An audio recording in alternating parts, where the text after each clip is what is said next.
అవతలున్న party, ఆ పార్టీని ఏమనాలో నాకు తెలియదు,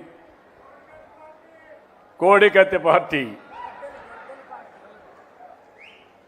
గొడ్డలి, వైసీపీ కాదు గొడ్డలి పార్టీ మా తమ్ముడు చెబుతున్నారు. కానీ మీరందరూ ఒకటి గుర్తుపెట్టుకోవాల్సిన అవసరం ఉంది.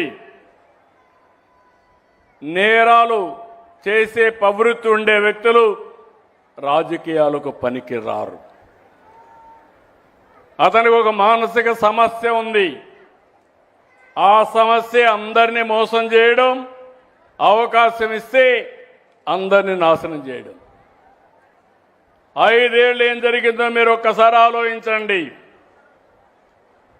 తొలి రోజు కలెక్టర్స్ కాన్ఫరెన్స్ పెట్టి ప్రజా వేదిక కడితే అక్కడనే అధికార యంత్రాంగానికి చెప్పి ప్రొక్లైన్స్ పెట్టి ఆ వేదికను కూల్చేశాడు.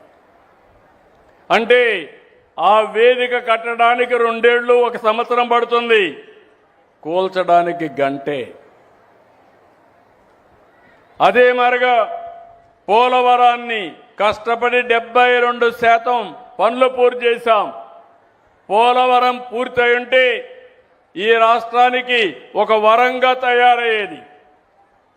రైతాంగం బంగారు పండించేవాళ్ళు, ఆదాయం పెరిగేది, నీటి ఎద్దడిపోయేది.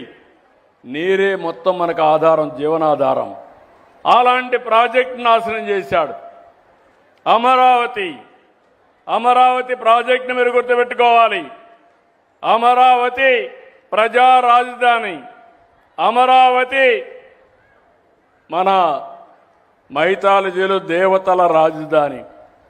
అలాంటి అమరావతిని ఎడారని, శ్మశానమని మొత్తం నాశనం చేసే పరిస్థితికి వచ్చారు.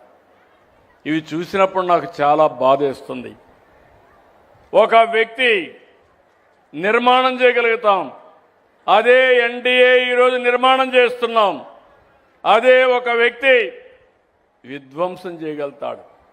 ఆ విధ్వంసం మళ్ళీ రాబోయే రోజుల్లో కరెక్ట్ చేయాలంటే కొన్ని సమస్యలు ఉంటాయి, కొన్ని మనం ఎప్పటికీ శాశ్వతంగా కూడా రెక్టిఫై చేయలేం.